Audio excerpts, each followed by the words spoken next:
We have another great guest today. Joining us today is our new Secretary of Housing and Urban Development, Marcia Fudge, who was confirmed just last week. We wasted no time. As you all know, Secretary Fudge served as U.S. Representative for the 11th Congressional District of Ohio for more than 12 years. She's a former chair of the Congressional Black Caucus and earned a reputation of tackling the unique challenges of her district by working across political ideologies. In 1999, Secretary Fudge was elected the first female and first African-American mayor of Warrensville Heights, Ohio, a position she held for 2 terms. As mayor of Warrensville Heights, she adopted one of the first vacant and abandoned property ordinances in the state. Additionally, she brought new residential development to the city and addressed the city's growing foreclosure crisis through the formation of a long partnership that helped residents maintain the financial security needed to buy or keep a home. As Secretary Fudge has said, her first priority as Secretary of Housing and Urban Development is to alleviate the housing crisis and get people the support they need to come back from the edge. She's happy to take a couple of questions after she gives some remarks. Thank you again for joining us. Thank you very much, Jen. Good afternoon. Good afternoon. Good afternoon. Oh, thank you. I was wondering if I was in this room by myself. Jen, thanks for inviting me to speak about the importance of the American Rescue Plan as it relates to the urgent needs, housing needs facing our nation today. What a way to complete my very first week as Secretary of Housing and Urban Development. At HUD, we know firsthand the severe impact of COVID-19 on our nation's housing crisis. HUD staff in every region of the country have worked tirelessly to assist grantees and recipients of HUD assistance in their response to the pandemic. We've helped housing owners, housing authorities, and communities provide additional rental assistance and support new efforts to eradicate homelessness. We've extended the Federal Housing Administration's foreclosure and eviction moratoriums until June 30th to support the immediate and ongoing needs of homeowners. Under the Biden-Harris administration, HUD is making greater efforts to keep Americans safe from COVID-19. We're strengthening partnerships between recipients of HUD assistance and public health agencies and healthcare providers. Many of the people living in federally assisted housing have risk factors that make them particularly vulnerable to COVID. These factors include disability, race and low income, along with racial and ethnic disparities in access to response care and treatment. We're making sure that federal, state, and local efforts to reach those most at risk of COVID are linking those efforts to people living in housing HUD supports. The American Rescue Plan is critical to our success in these efforts. Some of you may know that my last vote as a member of Congress was for the American Rescue Plan. I was proud to vote for this historic legislation to get help to the American people during this moment of great challenge. I thank President Biden for the leadership that has gotten us to this point. The American people can be confident that help is here. The President has described the American Rescue Plan as shots in arms and money in pockets. I would add, it relates to housing. The American Rescue Plan keeps people housed and brings people home. And with that, I would take any questions that Jen is going to allow me to take. So y'all make anytime. Jen is in charge. I'm just here. Go ahead. If I can, Secretary Fudge, thank you for being here. We appreciate your time today. The head of the National Housing Conference said that HUD's ranks have been gutted, morale has never been lower, and the challenges to HUD's constituents have never been higher. Just in simple terms, can you describe the state of your department as you take it over today? Well, I would say this to you, and I actually had the opportunity to talk to the President about it since I've been here. We are thousands of people short of where we ought to be. Our staff is outstanding. They are under-resourced, understaffed, and overworked. But we are going to make some major changes and very quickly. The rescue plan is allowing us to do things that we may not have been able to do without it. So I'm especially pleased that the President had the foresight and the vision to give us a historic, maybe one-time opportunity to change what is going on in housing in this country. You put out some new numbers today as they relate to homelessness in this country right now. Obviously, it's a number that the whole country is dissatisfied by. Thinks the number should be much lower.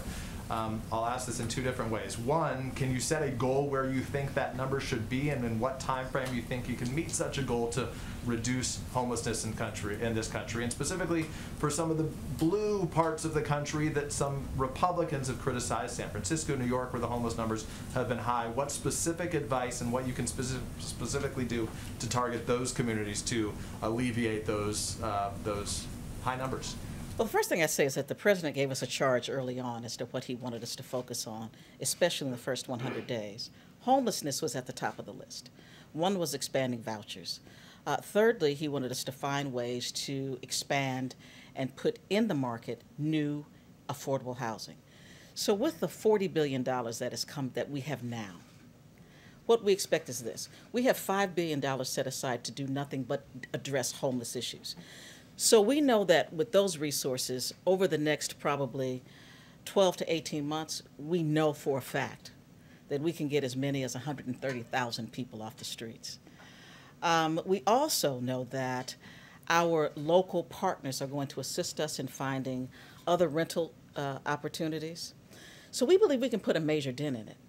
But if nothing else, what we will let them know is that there is an opportunity to find a way off the streets.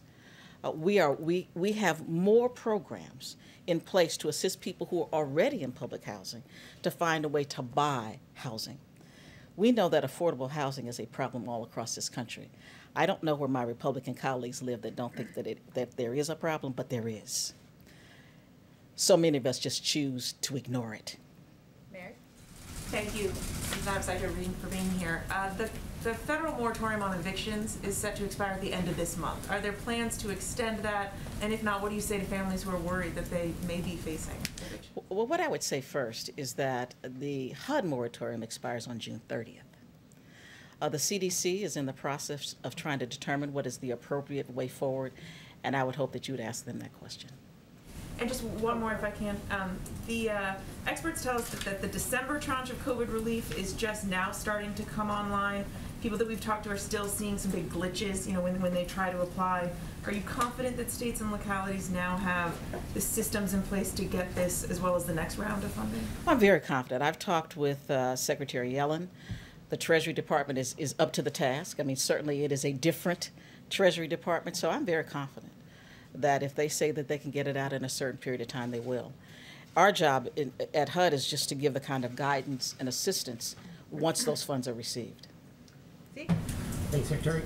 Excuse me. You mentioned earlier that that housing prices are increasing. Also, the supply of new inventory on the market is decreasing at the same time. What can the administration do to get more homes on the market or bring prices down? How concerned are you about that dynamic? There are a couple of things that we know can happen out of this rescue package. One is if you look at places like a Los Angeles, where they have actually purchased hotels and motels, et cetera, to give people an immediate place to go, there are resources in the plan to do that. The other thing that we find is that part of the problem with the market is that credit is not available and accessible to people who actually do qualify. So since FHA is certainly a part of what we do, we're going to ensure that we can talk about down payment assistance. We're going to talk about maybe some restructuring. We are going to make sure that people who qualify have access to credit. We all know that there have been problems across this country for many, many years. That is why I'm so pleased that President Biden talks about equity. He talks about equality, closing the racial wealth gap, which is bigger today than it was 50 years ago. So we know that we have the tools. I think it was just a matter of making sure that we have the will to use them. We now have the will. Ed? Madam Secretary, thank you again. Back to the homelessness report that you guys put out this morning. The way that test is done, as you know, is you test over a few days in January of the previous year. So that was pre-pandemic 2020. 580,000 people on the streets homeless, pre-pandemic, correct. 2.2% increase from the year before. Do you have any sense of how much more homelessness may have increased once that pandemic began, say, April, May into the summer? I can't give you numbers. We know that it has increased. We just don't know those numbers. So really not till next January will we be able to get some sense of how it might have affected. Correct. And Nancy? Nancy and Alex, and then we'll have to let the secretary go back to work. Go ahead, Nancy. Thanks so much for being here. I appreciate it. My pleasure. Two questions. One, does the Biden administration have any plans to restore or tweak that Obama-era fair housing regulation, which the Trump administration weakened in the summer of 2020? We are looking at it. Certainly, we know that fair housing is, in fact, the law of the land, and we want to use every tool we have.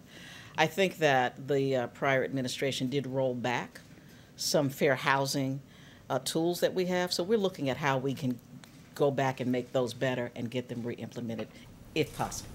And then just second question, what are your thoughts on whether or not there's a housing bubble right now in the U.S.? Well, I would say that that's a kind of a tricky question.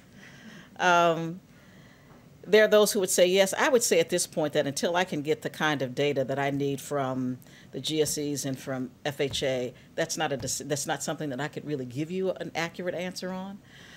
But I know that there is a problem with the market today. Alex, make it a good one, Alex. No pressure. Well, I got two, because I'm going to be just a little bit greedy. One from our housing reporter, which is, are there some parts of the COVID response, whether or not in ARP or generally, that are currently temporary that you would like to see permanent when the crisis eases? Oh, I'd like to see most of it permanent, no question about it. I think that when we talk about housing needs, we can't at this point come up with enough money to take care of all the homeless people in this country. We cannot, through this package alone, repair and restore 50-year-old housing authorities across this country, which are crumbling every day. We cannot abate lead in every single building we need to with these resources. We need at least another $70 to $100 billion to do those things. So yes, I'd like to see a stream of resources available to do this, not just in this package, but ongoing. And the second question is, you may have seen that former Congressman Richmond weighed in on the primary to succeed him in his congressional seat. Who? Congressman Richmond. Yeah. Never heard of him. Oh. I was wondering if you want to take the opportunity to weigh in on your race and who you think should succeed you and what you're looking for. No. All right. So how about the Senate race in your state? Is there Democrats that should run? Oh, absolutely. I have two friends that are thinking about it. Tim Ryan, of course, is thinking about it. I understand Nan Whaley is thinking about it. I mean, I think we're going to put a good person in that race, no matter who we choose. But they're both friends. I think we have a good shot at it. I know people have written off Ohio. I haven't written off Ohio. I believe we can win the Senate race. Okay. Thank you, Secretary Fudge. Looking forward to having you back. Thank you. Thank you, Madam Secretary. Thanks, John. Thank you. Okay. Just have a couple.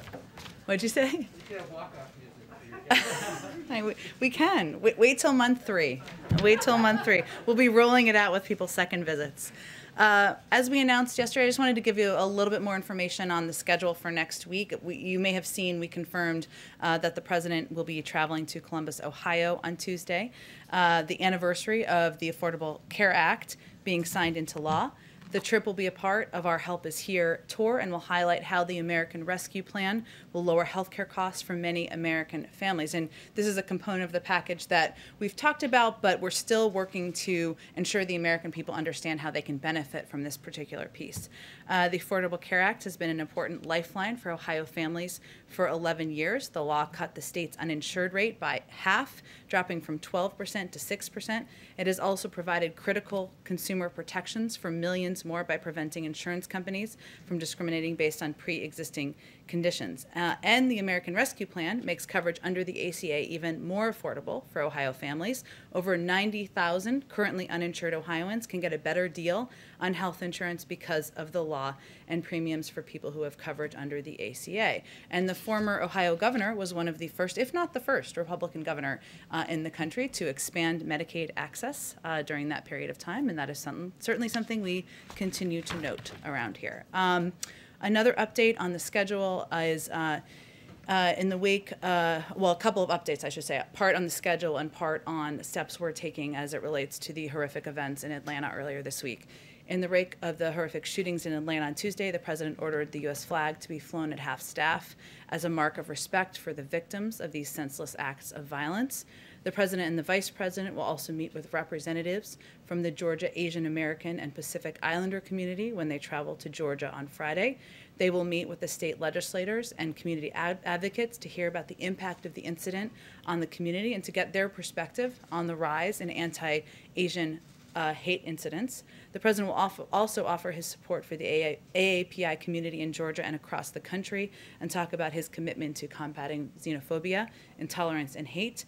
As many of you may know, and I think I've been asked about this in here previously, but Senator Mazie Hirono and Congresswoman Grace Meng have introduced legislation that calls for expanded DOJ review of COVID-19 related hate crimes, for guidance from DOJ to law enforcement for best practices in reporting hate crimes, and ensures that hate crimes information and reporting is more accessible to Asian American communities. The president applauds their leadership on this issue, including along with Chair Judy Chu's, and he strongly supports these crucial aims of this legislation.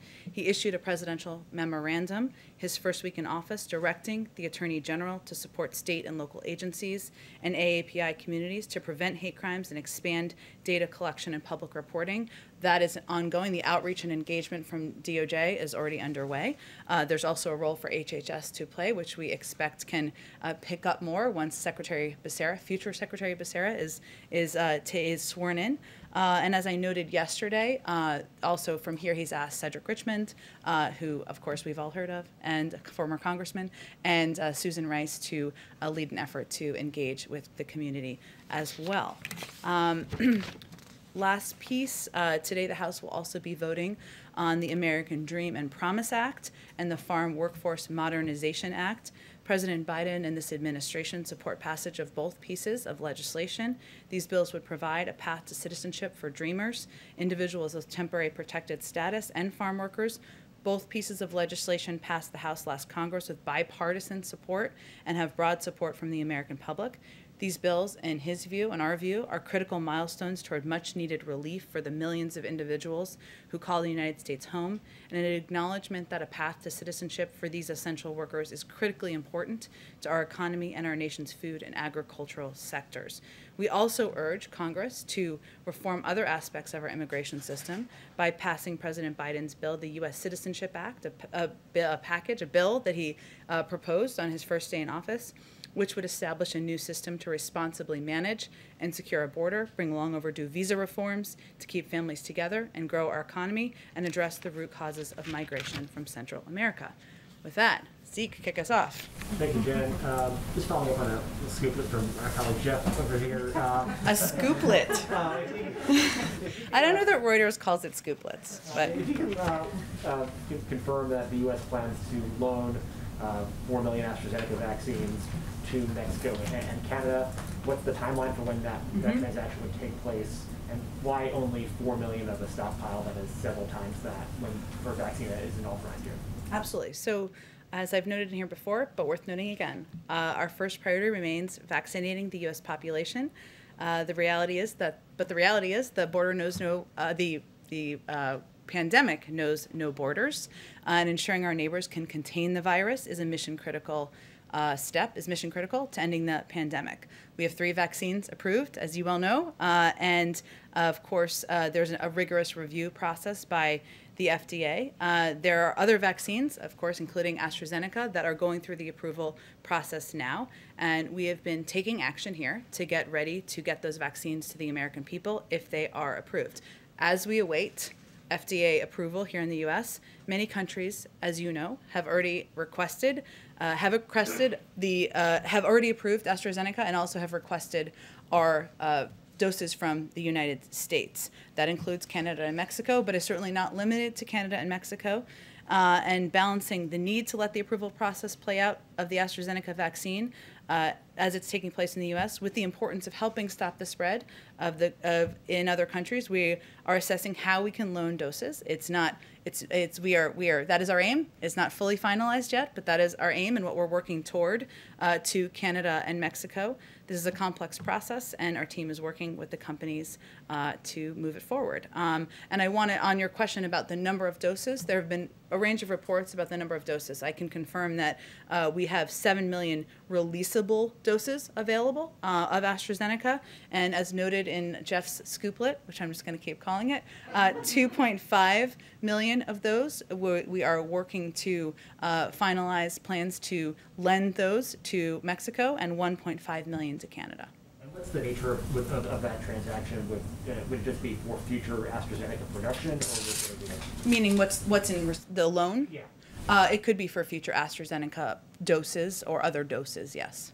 And on a different topic, I was wondering if you saw the comments from Russian President Vladimir Putin this morning, responding to the president's comments in the interview on Tuesday night. Is the president worried at all that he may have inadvertently started a little war of words and trading shots back and forth, and that can get in the way of finding some common ground on various shared priorities? Well, President Biden and President Putin certainly have different perspectives on their respective countries and how to approach engagement in the world. But where they agree is that we should continue to look for ways to work together, as was noted in part of President Putin's comments. And there are areas of mutual interest. New START, which we just extended for 5 years, is an example of that. Obviously, Russia is also a member of the P5+1 as we look ahead to what's possible there as it relates to preventing Iran from acquiring a nuclear weapon. So we are confident that we can continue to look for ways where there's a mutual interest, mutual national interest, but the president is not going to hold back, clearly, when he has concerns, when he has, whether it is with words or actions. Go ahead. I'll go to you next. You have a scooplet. You can go after a few other people. Go ahead. On that same topic, obviously you say that you want to work together with Russia on areas of mutual agreement, but Russia has now decided to recall its ambassador. I mean, is there a concern that the president agreeing that Russian President Putin is a killer could escalate tension even further? Well, our ambassador, Sullivan, remains in Moscow. We remain engaged, and he remains engaged, as does our team on the ground with the Russian people. We continue to believe that diplomacy is the first step and should always be the first step and should be our objective as we pursue all relationships, even with our adversaries. So we are hopeful that that will continue to be the case. I just want to get your reaction to actually some of Putin's exact words here, because he responded with a bit of a euphemism that translates roughly to "it takes one to know one," pointing to slavery in America, treatment of Native Americans, the atomic bombing of Japan. Does the president have any response to that kind of language? Well, the president believes that one of the greatest attributes of the United States is our honest self-reflection and our constant striving for progress. And there's always more work to do, as he's stated himself. I've been doing this long enough not to try to get in the mind of President Putin, but I can assure you that President Biden still believes there's more work we can do here in our own country. Go ahead. Just to follow up quickly, you're talking about self-reflection, does President Biden regret calling Vladimir Putin a killer? No, the president gave a direct answer to a direct question. So then how is that, you don't want to escalate tensions, how is that constructive to the relationship when you talk about diplomacy being primary between the U.S. and Russia? How is calling Vladimir Putin a killer constructive to that relationship? Well, President Biden has known President Putin for a long time. They've both been on the global stage for a long time, worked through many iterations of a relationship between the United States and Russia, and he believes we can continue to do that. Does the president believe that the leaders of Mohammed bin Salman, one of the crown prince of Saudi Arabia, does he view him as a killer? I don't think I need to add more killer names from the podium just today. But I won't ask you about other countries that as well. Okay. But let me ask you about immigration. Yeah. If I can quickly, the president Sure, has made it very clear in his recent interview that the border is not open, effectively that it's closed, except for these unaccompanied minors right now under humanitarian grounds Yeah. for being welcomed into the U.S. But as we speak, crews from multiple outlets, including those from NBC News, are at the border. They're seeing many migrant families being accepted, young families being accepted into the country. right now. So can you square those two when the message was that families and individuals were being sent home, but unaccompanied minors were being kept? Why young families are in fact being kept here in the U.S. And detained? Well, we've talked about this a little bit in here before, but we are still applying Section 42, which and with the exception is, of course, unaccompanied minors.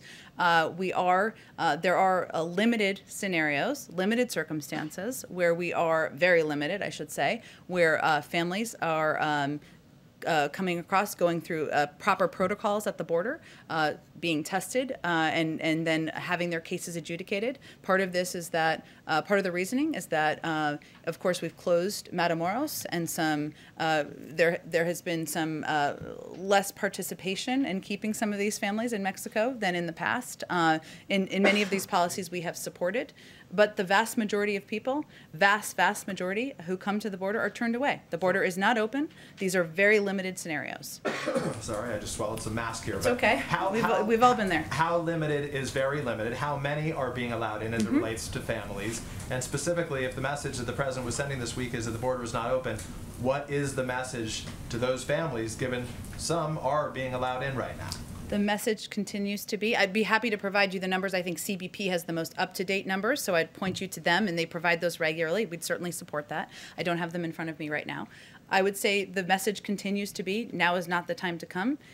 The vast majority of families, of individuals, are sent back, are not welcomed across the border, and that's a message we will continue to convey clearly. And just to follow up, you talked about how the president saw those photos in one of the recent briefings as it relates to these shelters, detention centers, decompression centers. I'm not sure what specific photos he saw. We asked yesterday, we'll ask again today, can you provide those? Will you provide those to the American public to see what it looks like there right now? Well, first let me say that the White House and we all in the administration support finding a way to grant access to the media, to the HHS and OR facilities or the shelters where these children are staying for a temporary period of time before they are placed with family members or with sponsored homes. The Office of Refugee Resettlement has not been hosting, as you've noted, media tours of unaccompanied children facilities currently due to the COVID-19 pandemic, but we remain committed to transparency and we're considering potential options, and we hope to have an update on that soon. So even if we didn't get a tour, can you provide us the photos that the president was provided? There was a private briefing, an internal briefing from several weeks ago. We typically don't provide those materials publicly, but we do want you to be able to, or a pool of media, to be able to have your own visuals and get your own footage of these facilities. Thanks, Jim. Go ahead. A few things. Back to Russia for a second. Yeah. There was the SolarWinds hack. There was the reported bounties on the heads of U.S. Yes. troops. The president said in this interview, something on that is coming. What is the holdup? When is the response from the United States coming? Because he inferred in the interview, stay tuned. Right. Well, we also have already put forward sanctions in response to the poisoning of Alexei Navalny. There's already been a release of a report about their engagement in the 2020 election, and we will have responses to each of these malign actions that we have expressed concern about, and the president has offered a review of. Weeks, not months, remains still the policy. There's, of course, internal policy decision-making about to assess and take a look at the review, but also to make decisions about policy engagements. Some of the responses may be seen, some may be unseen, and of course the president reserves the right to respond in a manner and time of his choosing, as any president would. But he did make clear that the Russian government will pay a price. On these vaccines going to Mexico, this comes, of course, as the United States is talking to Mexico about this border situation. Were there any strings attached regarding the situation on the border with this decision to give AstraZeneca doses to Mexico? There are several diplomatic conversations, parallel conversations, many layers of conversations with every country, Mexico, Canada, Europe, Asia, around the world, and certainly being part of contributing to preventing the spread of a global pandemic is part of one of our diplomatic objectives. Another one of our diplomatic objectives is working to address the challenges at the border. So it shouldn't be a surprise that those conversations are both ongoing and happening. If I'm hearing you, the vaccine was given, were there expectations set with the Mexicans that they help deal with the situation on the border? there have been expectations set outside of unrelated to any vaccine doses or requests for them, that they would be partners in dealing with the crisis on the border. And there have been requests unrelated that for doses of these vaccines.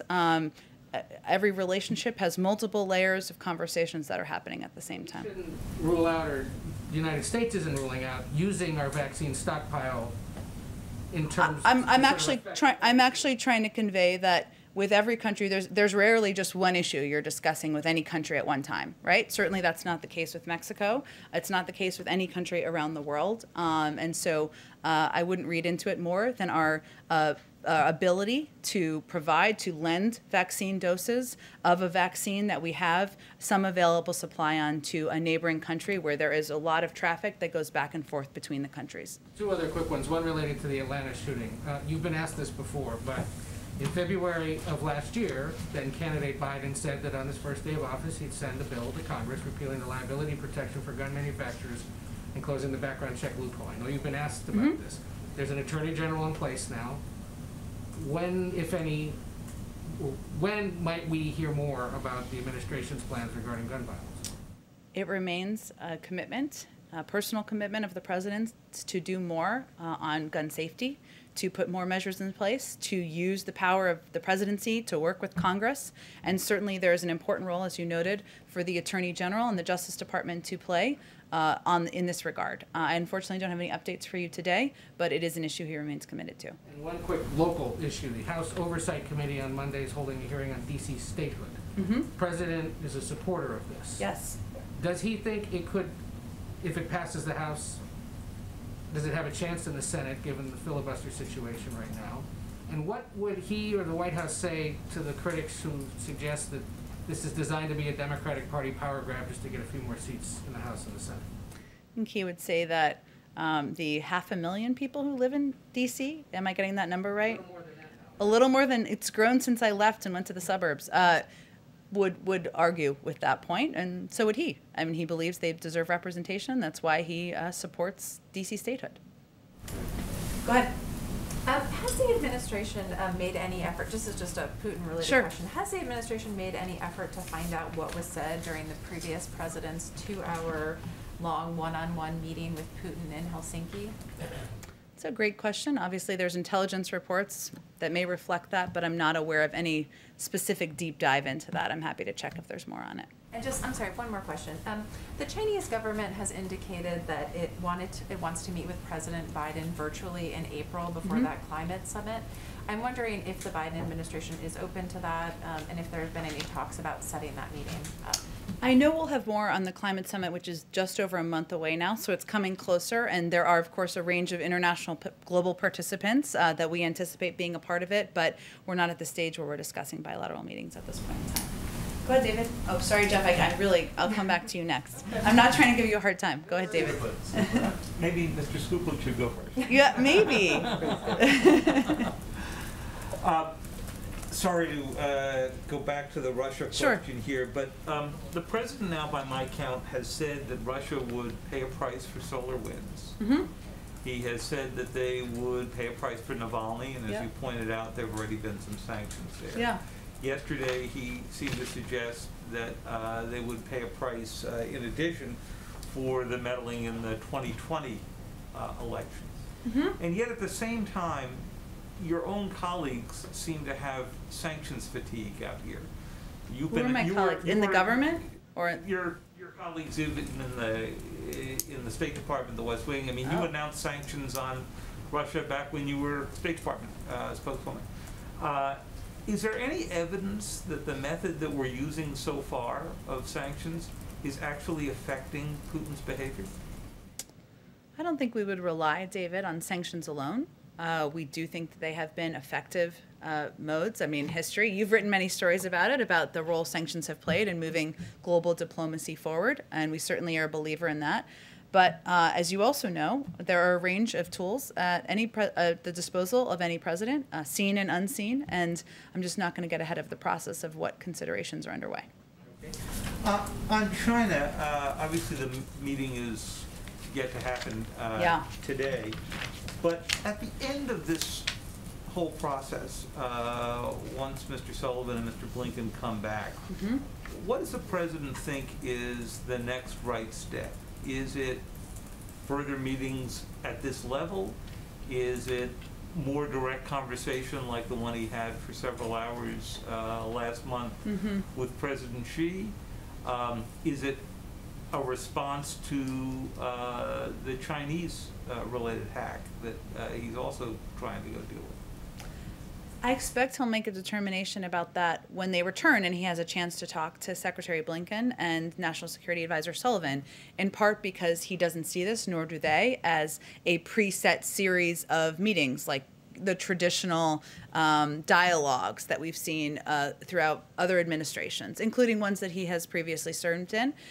This meeting, we certainly anticipate will have difficult components of the conversation. We expect it to be frank. They plan to cover areas where we have concerns, including human rights, Hong Kong. Obviously, we've put forward some sanctions related to the anti-democratic actions in Hong Kong over the last couple of days. Technology, whether it relates to the theft of IP or data protections, military tensions in the region. So it will cover, as will be no surprise to anyone here who follows China closely, a range of topics. And I think the president's eager to hear from them on how the conversation goes and work with them to determine what the next right step is. I will say that in his mind and in the minds of National Security Advisor Sullivan and Secretary of State Blinken, a big part of the strategy is approaching our relationship with China from a place of strength and strengthening our own economy at home, investing in the middle class, looking at it through the prism of competition, not conflict. And that means there's also more work we have to do here. From your answer, things like the economic and strategic dialogue, which took place in the Obama administration and continued some in the Trump administration, that's over for now. I would simply say that this meeting is not a part of a series of meetings at this point in time. Go ahead. Are we supposed to defer to? Oh, sorry, Jeff. You're kind of getting hazed for your scooplet. Right, I know you can. Okay. He'll just sit on his scooplet. He doesn't care. Go ahead, Karen. A couple questions on schools. Last month, the CDC released school guidance urging 6 feet of distance between students and staff. And now the CDC director says she's revisiting this. We're reporting that this could come as early as tomorrow, that will go from 6 feet to 3 feet. What does the White House say to teachers who are concerned that the science hasn't changed in 5 weeks and that this is political, this change? I would say that the CDC is full of health and medical experts, including Dr. Walensky, who would be the last person to characterize herself as political. She is a medical health expert, and she has looked at this through the prism of how we can take steps to make it safe to reopen schools, and is constantly evaluating how to ease some of the restrictions. And there are, of course, more that often you've all have asked about in here, which are good questions. What about travel? What about masks? They take an approach that is purely through the science. So we'll let her speak more about it when they're ready to release those formal guidelines. The White House directs states to do something with that guidance when it's released, similar to what we saw when the president made the direction on vaccine eligibility. You mean like will we direct schools to? Now do this. The CDC has said this, 6 to 3 feet. You now have to follow this to push for reopening. Well, social distancing is one of the mitigation measures, right, in the CDC guidance. And I don't know, I have not seen the CDC guidance, so I don't know how it will be characterized in there. But I would certainly say we'd have Secretary Cardona, who was just here yesterday, work with schools and school districts to implement. And social distancing is one of the steps, masking, testing, vaccinations, and see how it can help reopen schools more quickly. And you want to see this, kind of overnight, go from 6 to 3 feet in the schools that are open right now and possibly increase the number of students that can be in the classroom before the end of the year? I don't have a timeline for it. I don't anticipate we'd ask any school to do something immediately overnight, but it will just be additional guidance, which a lot of schools are looking for from health and medical experts on how to safely reopen schools and ensure that the parents in the community, the teachers in the community, the students feel safe going to school. And this just, as they're considering options, this is one of the options one of the mitigation steps a school can take. Go ahead. Two quick questions to continue with the scooplet theme. Okay. There was a report just about an hour ago that the president intends to nominate Bill Nelson as NASA chief. Can you confirm that? I have seen those reports. I don't have any personnel announcements to make today. Seems like a cool job, though, that I'm not currently on the path to, but it's fine. You're not auditioning right now? I am certainly not. I don't have any personnel announcements to make. Certainly seen the reports. As we have any updates, we'll provide them. And the second question, the president said yesterday that he intends to try to raise taxes on anyone that was making over $400,000 a year. Does he think that that's, does he intend to wait until the economy is out of the pandemic recession, or does he feel confident that that by making it only on higher earners that it will not affect the broader economy? Well, the president is certainly focused on ensuring the economy is continuing to recover and that people are going back to work and able to put food on the table to feed their families. When we're talking about families making over $400,000 a year, that's about 2% of households in this country. And this is a commitment that he talked about on the campaign trail. And his interest is in ensuring that people pay their fair share, whether it's corporations or the highest income earners in our country. And he believes that hard work should be rewarded, and that this is one of the areas where there is an opportunity to rebalance how our policies are currently. But he would do this in coordination with, of course, members of Congress, members of his economic team, and we obviously don't have a proposed plan at this point, but it is a policy that he talked about on the campaign trail, and he reiterated, as you noted earlier this week. Did you have a second question too, or no? Those are the two. The scoop question. Okay, got it. Okay, go ahead, Jeff. All right, yay.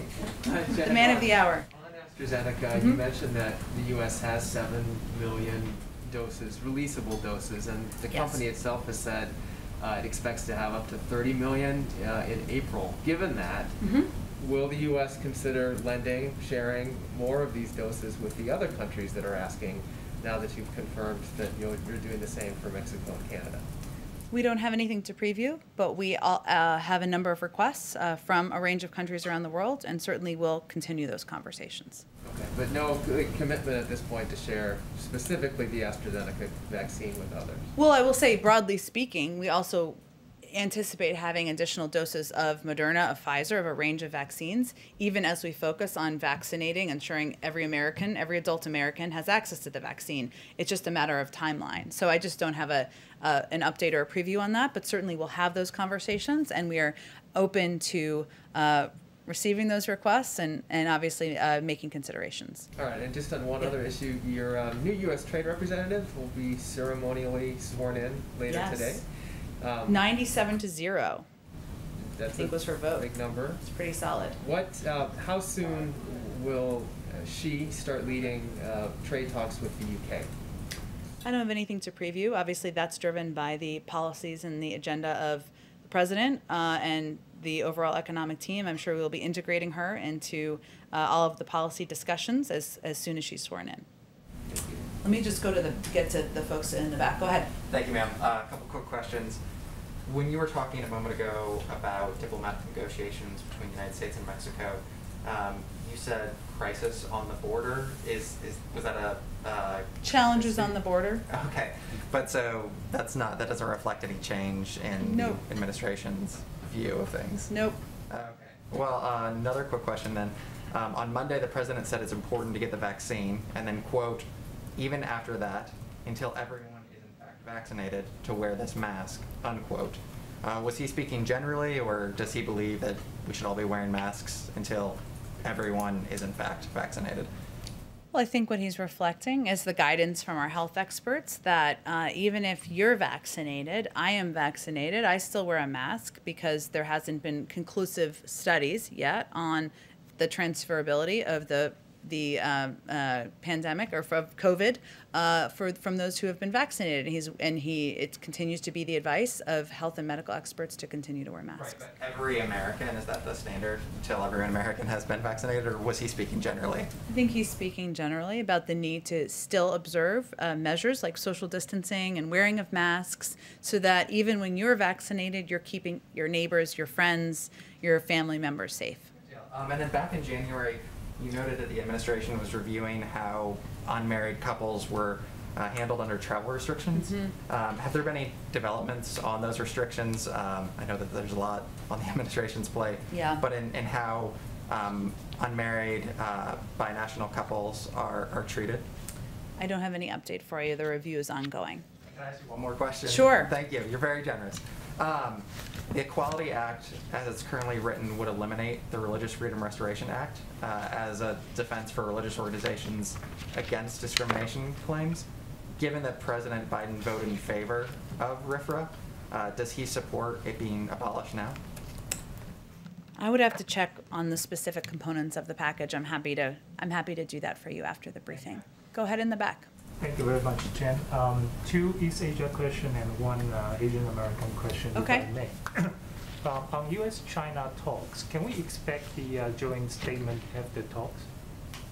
A joint statement between them? I don't have anything to preview. I know that National Security Advisor Sullivan and Secretary Blinken will be speaking briefly after the talks conclude, but I don't have anything to preview for you in terms of a joint statement. Okay, another question is, according to Japanese media, Japanese Prime Minister Suga will meet President Biden on April 9th. Can you confirm that? I know there have been reports about a future meeting, and the president's certainly looking forward to meeting with the Prime Minister of Japan. I don't believe a final confirmation has been made here of what that meeting will look like and what the format would be. Okay, and one Asian American question. Okay. On the unfortunate Atlanta shooting, we already see the half-staff outside. Yesterday, you blamed the prior administration about this, which some people agree. But as what Axios reports, quote, the United States rivalry with China had already created unease about Chinese Americans and Asian Americans, unquote. And Axios says we are going to see a huge jump in hate crimes against Asian Americans this year. So it seems to be that President Biden is in this catch-22. On the one hand, he is trying to alleviate the hate crimes against Asians and Asian Americans. On the other hand, he's kind of escalates the tension.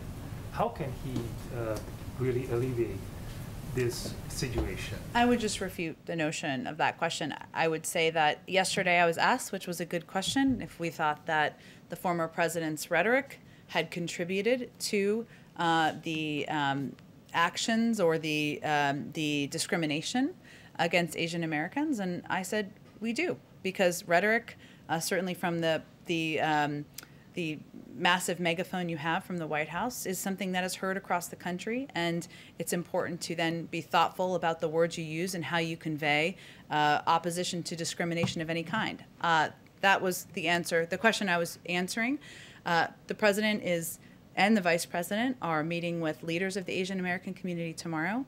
The president raised his concerns about rhetoric, about attacks, about threats against the Asian American community in the country during his primetime address. He signed an executive order. He's asked his members of administration to listen, hear, think about policy solutions. I would say his effort is to be part of the solution, not part of the problem.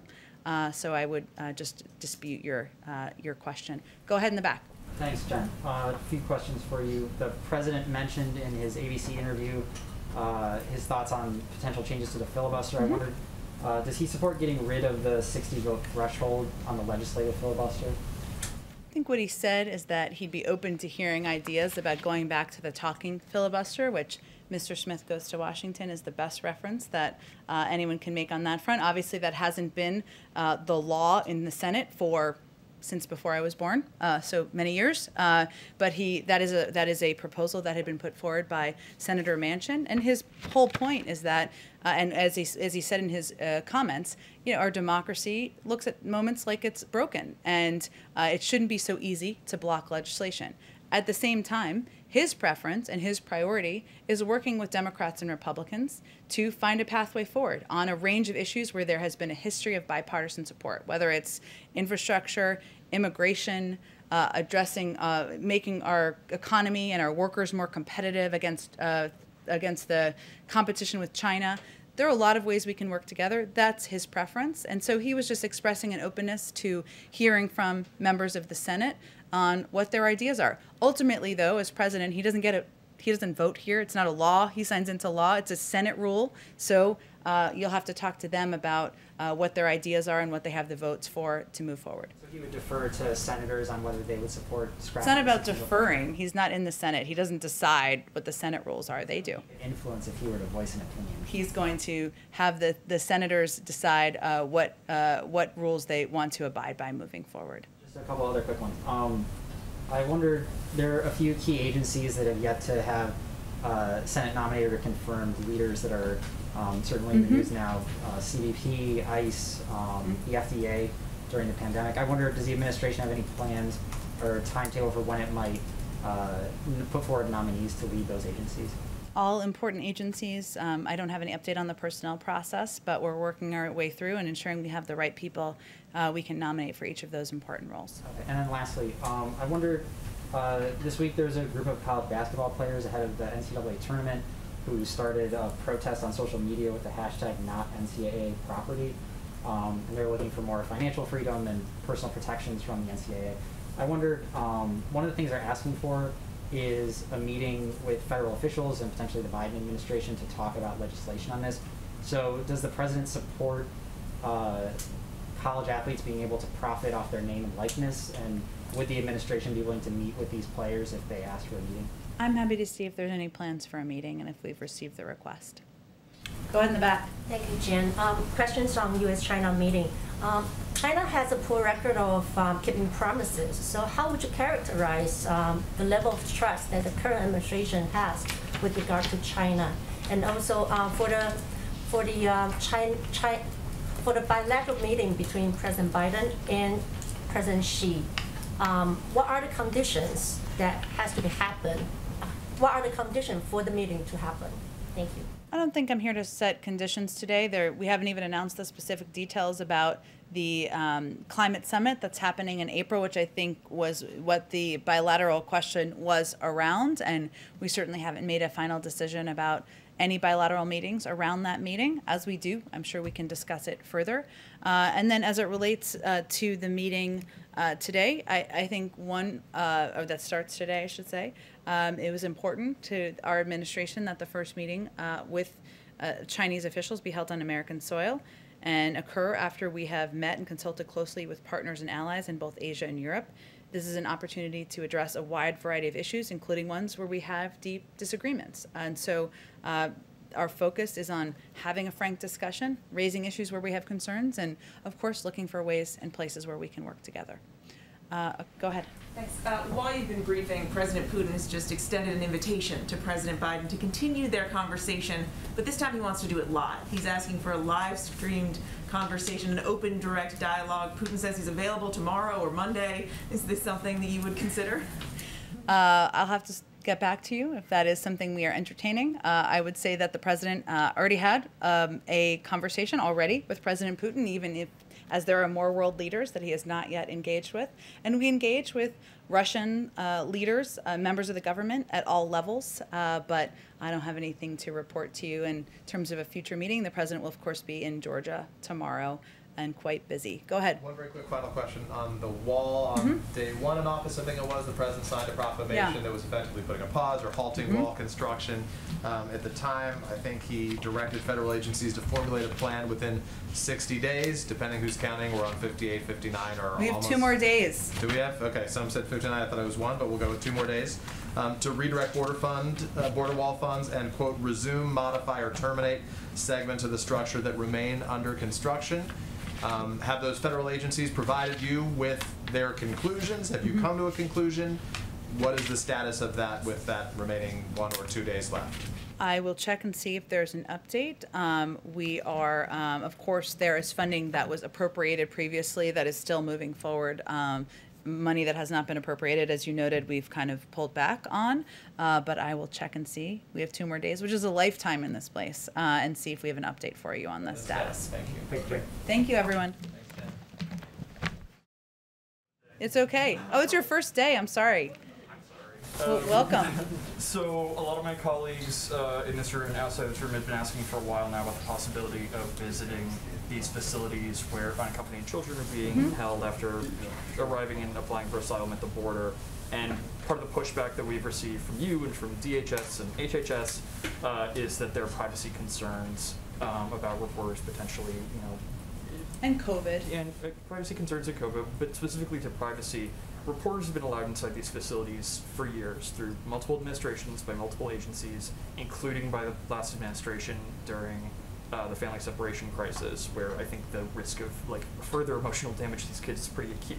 So, has there been, to your knowledge, any incident in which a kid's privacy was violated by reporters who were there to cover the facilities in which they were being detained? Oh, during the last administration? During the long history of reporters being I would say, as I noted in response to a question or 2 questions that were asked earlier that were very similar, our big concern has been the pandemic and COVID and safety. Of course, there are privacy concerns that anyone takes into account, or I would say any administration should take into account as it relates to members of the media visiting a facility where there are children, as I'm sure you would certainly agree on. I can't speak to what the approach was of the prior administration who was ripping children from the arms of their parents, so I can't speak to what their policies were, but we are working, and we're very committed here from the White House and from the government in finding a way soon, very soon, to ensure that there's access by the media, not by us providing you with what we see, but by the media to these shelter facilities. We believe it's important and vital, and we're committed to it. And we're just working through the pandemic. Is about the safety of staff, the safety of kids as well, and that's what we're working through at this point in time. So hopefully I'll have an update soon. Thanks, everyone. Okay. Social distancing, speaking of. Yeah. The president said in the interview when he was discussing, going back to potential talking filibuster, that the filibuster is on his mind because, quote, we're almost getting to a point where democracy is having a hard time functioning. But my colleague points out that dynamic has been true, specifically in the Senate, for a very long time, years even. So was there anything specific to the current dynamic in the Senate that made President Biden sort of decide that now is a moment to change the filibuster rules? Sure. Well, as I answered in response to the question just a few minutes ago, there are a number of ideas that members of the Senate have put forward. They range. Some are against changing the filibuster in the Democratic Party. Some are for it. Some are for going back to a talking filibuster, back to the days of Mr. Smith Goes to Washington. He's watching it closely. He was in the Senate for 36 years. He's happy to hear their ideas. His preference remains working with Democrats and Republicans to get business done for the American people. So it's a conversation, as you well know, that's happening on Capitol Hill right now, and he's certainly watching it as most other people are as well. Thank you, everyone.